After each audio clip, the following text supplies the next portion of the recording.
എല്ലാ കൂട്ടുകാർക്കും ഗണിത ക്ലാസ്സിലേക്ക് വീണ്ടും സ്വാഗതം. 5ാം ക്ലാസ്സിലെ മാത്തമാറ്റിക്സിലെ 3ാമത്തെ യൂണിറ്റായ ഈക്വൽ ഷെയറിംഗ് അഥവാ ഭാഗം വയ്ക്കലാണല്ലോ നമ്മൾ പഠിച്ചുകൊണ്ടിരിക്കുന്നത്. എങ്ങനെ എളുപ്പത്തിൽ ഹരിക്കാമെന്നും ഹരണത്തിൻ്റെ അടിസ്ഥാന പാഠങ്ങൾ എന്തൊക്കെയാണെന്നും നമ്മൾ മുൻ വീഡിയോകളിൽ പറഞ്ഞു. ഇന്ന് നമുക്ക് ലെഫ്റ്റ് ഓവേഴ്സ് അഥവാ മിച്ചം വന്നാൽ എന്ന ഭാഗം പഠിക്കാം. മനക്കണക്കായി ചെയ്യാൻ പറ്റുന്ന ഒരു ചോദ്യത്തിൽ നിന്ന് നമുക്ക് തുടങ്ങാം. ഒരു ഓഡിറ്റോറിയത്തിൽ 60 കസേരകൾ 10 വരികളിലായി നിരത്തിയിട്ടിരിക്കുന്നു. ഓരോ വരിയിലും കൂടുതൽ കസേരകൾ ഇടാതെ ഓഡിറ്റോറിയത്തിൽ 30 കസേരകൾ കൂടി ഇടണം. ഇനി എത്ര വരി കൂടി വേണ്ടിവരും? In an auditorium, 60 chairs are arranged in 10 rows. All rows have same number of chairs. 30 chairs more are to be put in without adding chairs to any row. How many more rows have to be added? ഇത്തരം ചോദ്യങ്ങൾ ലഭിക്കുമ്പോൾ എന്താണ് ചോദിച്ചത് എന്ന് മനസ്സിൽ കാണാനായി ശ്രമിക്കണം. ഇവിടെ എന്താണ് ചോദിച്ചിരിക്കുന്നത്? ഒരു ഓഡിറ്റോറിയത്തിൽ 60 കസേരകൾ 10 വരികളിലായി നിരത്തിയിട്ടിരിക്കുകയാണ്. Number of chairs 60, number of rows 10. അങ്ങനെയെങ്കിൽ ഒരു വരിയിൽ എത്ര കസേരകൾ ഉണ്ടാകും? 60നെ 10 കൊണ്ട് ഹരിക്കണം അല്ലേ? 60 ഡിവൈഡഡ് ബൈ 10, 6 എന്ന് ഉത്തരം കിട്ടും. ഒരു വരിയിൽ 6 കസേരകളാണ് ഉള്ളത്. ഇനി ചോദ്യത്തിൻ്റെ അടുത്ത ഭാഗം, 30 കസേരകൾ കൂടി ഇടണമെങ്കിൽ ഇത്തരത്തിലുള്ള എത്ര വരി വേണ്ടിവരും? ഉത്തരം കിട്ടാൻ 30നെ 6 കൊണ്ട് ഹരിക്കണം എന്ന് നമുക്കറിയാം. 30നെ 6 കൊണ്ട് ഹരിക്കുമ്പോൾ 5 എന്നാണ് ഉത്തരം. അതായത് 30 കസേരകൾ കൂടി ഇടാൻ ഇനി 5 വരി കൂടി കസേരകൾ ഇടണം. അടുത്ത ചോദ്യം, 95 രൂപയ്ക്ക് 10 രൂപയുടെ എത്ര പേനകൾ ലഭിക്കും? How many pens can you buy for 95 rupees if each pen cost 10 rupees? 95 എന്നാൽ 9 പത്തുകളും 5 ഒറ്റകളും ചേർന്നതാണെന്ന് നമുക്കറിയാം. അതായത് 10 രൂപയുടെ 9 പേനകൾ വാങ്ങിയാൽ നമ്മുടെ കയ്യിൽ 5 രൂപ ബാക്കി വരും അല്ലേ? മനക്കണക്കായി അല്ലാതെ അക്കങ്ങളുടെ ഭാഷയിൽ നമ്മൾ ഇതെങ്ങനെ എഴുതും? 95 ഹരിക്കണം 10, 95 ഡിവൈഡഡ് ബൈ 10. 95ൽ എത്ര പത്തുകളുണ്ട്? 9 പത്തുകൾ. 9 × 10 = 90. 95ൽ നിന്നും 90 കുറയ്ക്കുമ്പോൾ 5. 5നെ നമുക്ക് 10 ഭാഗങ്ങളാക്കാൻ സാധിക്കില്ല. ഇങ്ങനെ ഹരണത്തിന് ശേഷം ബാക്കി വരുന്ന സംഖ്യയെയാണ് നമ്മൾ ശിഷ്ടം അഥവാ റിമൈൻഡർ എന്ന് പറയുന്നത്. ചെറിയ സംഖ്യകൾ ഉപയോഗിച്ച് കൂട്ടുകാർ ഹരിച്ചു നോക്കൂ. 12നെ 4 കൊണ്ട് ഹരിച്ചു നോക്കൂ. ഉത്തരം 3. ശിഷ്ടം 0 ലഭിക്കും. 13നെ 4 കൊണ്ട് ഹരിച്ചാലോ? ഉത്തരം 3 എന്ന് കിട്ടും. ശിഷ്ടം 1 കിട്ടും. 14 divided by 4, answer is 3, remainder is 2. 15 divided by 4, answer 3, remainder 3. 16നെ 4 കൊണ്ട് ഹരിച്ചാലോ? ഉത്തരം 4, ശിഷ്ടം 0. 17നെ 4 കൊണ്ട് ഹരിക്കുമ്പോൾ ഉത്തരം 4, ശിഷ്ടം 1. 18നെ 4 കൊണ്ട് ഹരിക്കുമ്പോൾ ഉത്തരം 4, ശിഷ്ടം 2. 19നെ 4 കൊണ്ട് ഹരിക്കുമ്പോൾ ഉത്തരം 4, ശിഷ്ടം 3. 20നെ 4 കൊണ്ട് ഹരിക്കുമ്പോഴോ ഉത്തരം 5, ശിഷ്ടം 0. ഇനി നമുക്ക് അല്പം കൂടി വലിയ സംഖ്യകൾ ഉപയോഗിച്ചുള്ള ഹരണം നോക്കാം. 175 രൂപ 7 പേർക്ക് തുല്യമായി ഭാഗിച്ചാൽ ഓരോരുത്തർക്കും എത്ര രൂപ വീതം കിട്ടും? If 175 rupees is divided among 7, how much would each get? നമുക്കറിയാം, ഇത് കണ്ടെത്താൻ 175നെ 7 കൊണ്ട് ഹരിച്ചു നോക്കണം. To find this, let's divide 175 by 7. 17ൽ എത്ര 7 ഉണ്ട്? 2 7കൾ. 7 × 2 = 14. 17ൽ നിന്നും 14 കുറയ്ക്കുമ്പോൾ 3, മുകളിലുള്ള 5 നമ്മൾ താഴേക്ക് ഇറക്കി എഴുതുന്നു. 35-ൽ എത്ര ഏഴുണ്ട്? 5 ഏഴുകൾ. 7 × 5 = 35. 35 - 35 = 0. 25 എന്നാണ് ഉത്തരം. ഓരോരുത്തർക്കും 25 രൂപ വീതം കിട്ടും. Each gets 25 rupees. ഇനി 180 രൂപയാണ് 7 പേർക്ക് വീതിക്കുന്നതെങ്കിലോ?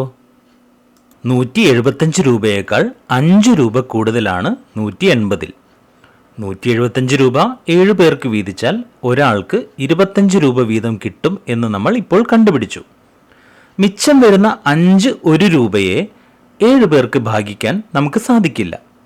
അതായത് 150 രൂപ 7 പേർക്ക് വീതിച്ചാൽ ഒരാൾക്ക് 25 രൂപ വീതം കിട്ടും, 5 രൂപ മിച്ചം വരും. 180 rupees is 5 more than 175 rupees. And 175 rupees can be divided equally among 7, each getting 25 rupees. The remaining 5 rupees cannot be equally divided among 7. Thus, if 180 rupees is divided among 7, each gets 25 rupees and 5 rupees is left over. ഇതേ കാര്യം അക്കങ്ങളുടെ ഭാഷയിൽ എഴുതിയാലോ? 180 ഹരിക്കണം 7. 18-ൽ എത്ര ഏഴുണ്ട്? 2 ഏഴുകൾ. 7 × 2 = 14. 18 - 14 = 4. 18-ൽ നിന്നും 14 കുറയ്ക്കുമ്പോൾ 4 കിട്ടുന്നു. മുകളിലുള്ള 0 നമ്മൾ താഴേക്ക് ഇറക്കി എഴുതുന്നു. 40-ൽ എത്ര ഏഴുണ്ട്? 5 ഏഴുകൾ. 7 × 5 = 35. 40-ൽ നിന്നും 35 കുറയ്ക്കുമ്പോൾ നമുക്ക് 5 കിട്ടുന്നു. 5-നെ ഇനി 7 ഭാഗങ്ങളാക്കാൻ സാധിക്കില്ല. 180-നെ 7 കൊണ്ട് ഹരിക്കുമ്പോൾ നമുക്ക് 25 എന്നാണ് ഉത്തരം കിട്ടുന്നത്. 5 ബാക്കി വരുന്നു. കണക്കിൻ്റെ ഭാഷയിൽ പറഞ്ഞാൽ 180-നെ 7 കൊണ്ട് ഹരിച്ചാൽ ഹരണഫലം അഥവാ കോഷ്യന്റ് 25, ശിഷ്ടം അഥവാ റിമൈൻഡർ 5. ഹരണഫലത്തെ കോഷ്യന്റ് എന്നും ശിഷ്ടത്തെ റിമൈൻഡർ എന്നുമാണ് പറയുന്നത്. ഏത് സംഖ്യ കൊണ്ടാണോ ഹരിക്കുന്നത് ആ സംഖ്യയെ നമ്മൾ ഡിവൈസർ എന്ന് പറയുന്നു, ഹരിക്കുന്ന സംഖ്യ. ഇവിടെ 7 ഹരിക്കുന്ന സംഖ്യ അഥവാ ഡിവൈസർ. ഏത് സംഖ്യയെയാണ് ഹരിക്കുന്നത് ആ സംഖ്യ ഡിവിഡൻഡ് അഥവാ ഹരിക്കപ്പെടുന്ന സംഖ്യ എന്ന് അറിയപ്പെടുന്നു. ഇവിടെ 180 ഡിവിഡൻഡ് അഥവാ ഹരിക്കപ്പെടുന്ന സംഖ്യ. ഈ 4 സംഖ്യകളും തമ്മിൽ ഒരു ബന്ധമുണ്ട്. ഹരിക്കുന്ന സംഖ്യയെ ഹരണഫലം കൊണ്ട് ഗുണിച്ച് അതിനോടൊപ്പം ശിഷ്ടം കൂട്ടിയാൽ ഹരിക്കപ്പെടുന്ന സംഖ്യ ലഭിക്കും. The divisor multiplied by the quotient with the remainder added gives the dividend. കൂട്ടുകാർ, ഈ ഉദാഹരണം നോക്കൂ. ഇവിടെ ഏതാണ് ഹരിക്കുന്ന സംഖ്യ അല്ലെങ്കിൽ ഡിവൈസർ? 7 അല്ലേ? ഏതാണ് കോഷ്യന്റ് അഥവാ ഹരണഫലം? 25. ഏതാണ് ശിഷ്ടം അഥവാ റിമൈൻഡർ? 5. ഇനി എന്ത് ചെയ്യണം? ഹരിക്കുന്ന സംഖ്യയെ ഹരണഫലം കൊണ്ട് ഗുണിക്കണം. The divisor multiplied by the quotient, അതായത് 7-നെ 25 കൊണ്ട് ഗുണിക്കണം. അതിനോടൊപ്പം ശിഷ്ടം അഥവാ റിമൈൻഡർ കൂട്ടിയാൽ നമുക്ക് ഡിവിഡൻഡ് അഥവാ ഹരിക്കപ്പെടുന്ന സംഖ്യ ലഭിക്കും. അതായത് 7-നെ 25 കൊണ്ട് ഗുണിച്ച് റിമൈൻഡറായ 5 കൂട്ടുമ്പോൾ നമുക്ക് ഡിവിഡൻഡായ 180 കിട്ടുന്നു. ഈ ചോദ്യം നോക്കൂ. 195 ജിയോമെട്രി ബോക്സുകൾ 7 ഡിവിഷനിലേക്കും തുല്യമായി വീതിച്ചാൽ ഓരോ ഡിവിഷനിലും എത്ര ബോക്സുകൾ വീതം ലഭിക്കും? If 195 geometry boxes were to be divided among 7 divisions equally, how many boxes would each division get? ഉത്തരം ലഭിക്കാൻ 195-നെ 7 കൊണ്ട് ഹരിക്കണം എന്ന് നമുക്കറിയാം. 19-ൽ എത്ര ഏഴുണ്ട്? 2 ഏഴുകൾ. 2 × 7 = 14. 19-ൽ നിന്നും 14 കുറയ്ക്കുമ്പോൾ 5. മുകളിലുള്ള 5 നമ്മൾ താഴേക്ക് ഇറക്കി എഴുതുന്നു. 55-ൽ എത്ര 7 ഉണ്ട്? 7ന്റെ ഗുണന പട്ടിക ഓർത്ത് നോക്കൂ. 7 × 7 = 49. 55-ൽ നിന്നും 49 കുറയ്ക്കുമ്പോൾ 6 എന്നുത്തരം കിട്ടുന്നു. 6നെ ഇനി നമുക്ക് 7 തുല്യ ഭാഗങ്ങളാക്കാൻ സാധിക്കില്ല. ഏതാണ് ഇവിടെ ഹരണഫലം അഥവാ ക്വോഷ്യന്റ്? 27. ഏതാണ് ഹരിക്കുന്ന സംഖ്യ അഥവാ ഡിവൈസർ? 7. ഏതാണ് റിമൈൻഡർ അഥവാ ശിഷ്ടം? 6. ഏതാണ് ഡിവിഡൻഡ് അഥവാ ഹരിക്കപ്പെടുന്ന സംഖ്യ? 195. 7നെ 27 കൊണ്ട് ഗുണിച്ച് അതിനോടുകൂടി 6 കൂട്ടുമ്പോഴാണ് നമുക്ക് 195 കിട്ടുന്നത്. അടുത്ത ചോദ്യം. കുടുംബശ്രീ യൂണിറ്റിൽ ജോലി ചെയ്യുന്നവർക്ക് നൽകാനായി 3585 രൂപയാണ് അവരുടെ കയ്യിലുള്ളത്. ഒരാൾക്ക് 700 രൂപയാണ് കൂലിയെങ്കിൽ അന്ന് എത്ര പേർക്ക് കൂലി നൽകാൻ കഴിയും? A Kudumbashree unit has 3585 rupees in total. If they were to pay 700 rupees as wages per person, how many workers would be paid with the amount the unit has? ഉത്തരം കണ്ടുപിടിക്കാൻ 3585നെ 700 കൊണ്ട് ഹരിക്കണം. 3585-ൽ എത്ര 700-കളുണ്ട്? ഒന്ന് ആലോചിച്ചു നോക്കൂ. 7നെ 5 കൊണ്ട് ഗുണിച്ചാൽ 35 കിട്ടും. 70നെ 5 കൊണ്ട് ഗുണിച്ചാൽ 350 കിട്ടും. 700നെ 5 കൊണ്ട് ഗുണിച്ചാൽ 3500 കിട്ടും. അതായത് 3585-ൽ 5 700-കളാണുള്ളത്. 5 × 700 = 3500. 3585-ൽ നിന്നും 3500 കുറയ്ക്കുമ്പോൾ 85 എന്നുത്തരം കിട്ടും. 85നെ ഇനി 700 ഭാഗങ്ങളാക്കാൻ സാധിക്കില്ല. അതിനാൽ 85ആണ് ശിഷ്ടം. The reminder is 85.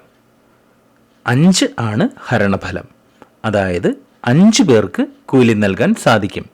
The quotient is 5. താഴെ നോക്കൂ. 700നെ 5 കൊണ്ട് ഗുണിച്ച് 85 കൂട്ടിയതാണ് 3585. 700നെ 5 കൊണ്ട് ഗുണിക്കുമ്പോൾ നമുക്ക് 3500 കിട്ടുന്നു. 3500ന്റെ കൂടെ 85 ചേരുന്നതാണ് 3585. ഇനിയൊരു പ്രവർത്തനമാണ്.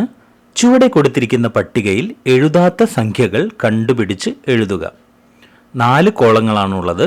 ആദ്യത്തെ കോളത്തിൽ സംഖ്യ അഥവാ ഡിവിഡൻഡ്, രണ്ടാമത്തെ കോളത്തിൽ ഡിവൈസർ അഥവാ ഹരിക്കുന്ന സംഖ്യ, മൂന്നാമത്തെ കോളത്തിൽ ഹരണഫലം അഥവാ ക്വോഷ്യന്റ്, നാലാമത്തെ കോളത്തിൽ ശിഷ്ടം അഥവാ റിമൈൻഡർ. ആദ്യത്തെ ഉദാഹരണത്തിൽ ഹരിക്കപ്പെടുന്ന സംഖ്യ 56 ആണ്. ഹരിക്കുന്ന സംഖ്യ 8, ഹരണഫലം 7, ശിഷ്ടം 0.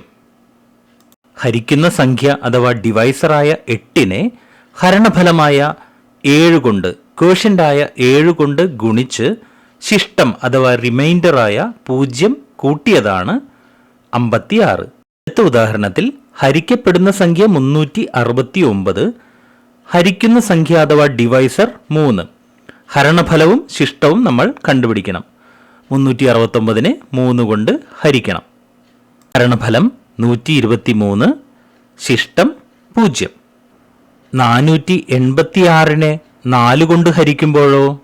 ഹരണഫലം അഥവാ ക്വോഷ്യന്റ് 121, ശിഷ്ടം അഥവാ റിമൈൻഡർ 2. അടുത്ത ഉദാഹരണത്തിൽ ഹരിക്കപ്പെടുന്ന സംഖ്യയും ഹരണഫലവുമാണ് തന്നിട്ടുള്ളത്. ഹരിക്കുന്ന സംഖ്യയും ശിഷ്ടവും നമ്മൾ കണ്ടുപിടിക്കണം. 448നെ 7 കൊണ്ട് ഹരിച്ചാൽ നമുക്ക് ഹരിക്കുന്ന സംഖ്യ ഏതാണെന്ന് കണ്ടുപിടിക്കാം. ഹരിക്കുന്ന സംഖ്യ 64ഉം ശിഷ്ടം 0ഉമാണ്. 948നെ 12 കൊണ്ട് ഹരിക്കുമ്പോൾ 79 ഹരണഫലവും 0 ശിഷ്ടവും ലഭിക്കുന്നു. അടുത്ത ഉദാഹരണം നോക്കൂ. ഹരിക്കുന്ന സംഖ്യയും ഹരണഫലവും ശിഷ്ടവും തന്നിട്ടുണ്ട്. ഹരിക്കപ്പെടുന്ന സംഖ്യ കണ്ടുപിടിക്കാനാണ് പറഞ്ഞിട്ടുള്ളത്. നമുക്കറിയാം ഹരിക്കുന്ന സംഖ്യയെ ഹരണഫലം കൊണ്ട് ഗുണിച്ച് ശിഷ്ടം കൂട്ടിയാൽ ഹരിക്കപ്പെടുന്ന സംഖ്യ കിട്ടും. 376 ഹരിക്കപ്പെടുന്ന സംഖ്യ. 16നെ 23 കൊണ്ട് ഗുണിച്ച് 8 കൂട്ടുമ്പോൾ നമുക്ക് 376 കിട്ടും. അടുത്ത ഉദാഹരണം നോക്കൂ. 4736നെ 15 കൊണ്ട് ഹരിക്കുമ്പോൾ ഹരണഫലവും ശിഷ്ടവും കണ്ടുപിടിക്കാനാണ് പറഞ്ഞിട്ടുള്ളത്. ഹരണഫലം 315, ശിഷ്ടം 11. 35നെ 48 കൊണ്ട് ഗുണിച്ച് 0 കൂട്ടുമ്പോഴാണ് 1680 കിട്ടുന്നത്. അതുപോലെ 62നെ 74 കൊണ്ട് ഗുണിച്ച് ശിഷ്ടമായ 13 കൂട്ടുമ്പോഴാണ് 4601 കിട്ടുന്നത്. 8365നെ 23 കൊണ്ട് ഹരിച്ചാൽ ഹരണഫലം 363, ശിഷ്ടം 16. 527 എന്നാൽ 26നെ 20 കൊണ്ട് ഗുണിച്ച് 7 കൂട്ടിയതാണ്. മറ്റൊരു ആക്ടിവിറ്റി നോക്കാം. ചില ഹരണക്രിയകൾ കൊടുത്തിരിക്കുന്നു. എഴുതാത്ത അക്കങ്ങൾ കൂട്ടിച്ചേർക്കുക. Some divisions are shown on the right. Fill in the missing digits. 1752നെ 12 കൊണ്ട് ഹരിക്കണം. 17ൽ എത്ര 12 ഉണ്ട്? ഒരു 12. 1 × 12 12. 17ൽ നിന്നും 12 കുറയ്ക്കുമ്പോൾ 5. മുകളിലുള്ള 5 നമ്മൾ താഴേക്ക് ഇറക്കി എഴുതുന്നു. 55ൽ എത്ര 12 ഉണ്ട്? 4. 12 × 4 48. 55ൽ നിന്നും 48 കുറയ്ക്കുമ്പോൾ 7. മുകളിലുള്ള 2 നമ്മൾ താഴേക്ക് ഇറക്കി എഴുതുന്നു. 72ൽ എത്ര 12 ഉണ്ട്? 6 അല്ലേ? 12 × 6 ആണ് 72. 72ൽ നിന്നും 72 കുറയ്ക്കുമ്പോൾ 0. എഴുതാത്ത എല്ലാ അക്കങ്ങളും കൂട്ടിച്ചേർത്തു അല്ലേ? അടുത്ത ഉദാഹരണം നോക്കാം. 2926 ഹരിക്കണം 14. 29ൽ എത്ര 14 ഉണ്ട്? 2 14കൾ. 2 × 14 28. 29ൽ നിന്നും 28 കുറയ്ക്കുമ്പോൾ 1. മുകളിലുള്ള 2 നമ്മൾ താഴേക്ക് ഇറക്കി എഴുതുന്നു. 12ൽ 14 ഇല്ല. അതുകൊണ്ട് നമുക്ക് മുകളിൽ 0 എഴുതാം. 0 × 14 0. 12ൽ നിന്നും 0 കുറയ്ക്കുമ്പോൾ 12. മുകളിലുള്ള 6 നമ്മൾ താഴേക്ക് ഇറക്കി എഴുതുന്നു. 126ൽ എത്ര 14 ഉണ്ട്?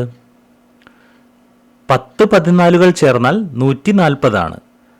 9 14കൾ ചേർന്നാലാണ് 126. 9 × 14 = 126. 126ൽ നിന്നും 126 കുറയ്ക്കുമ്പോൾ 0. മിച്ചം വന്നാൽ എന്ന ഈ ഭാഗത്തിലെ പ്രവർത്തനങ്ങൾ കൂട്ടുകാർക്ക് കൃത്യമായി മനസ്സിലായില്ലേ?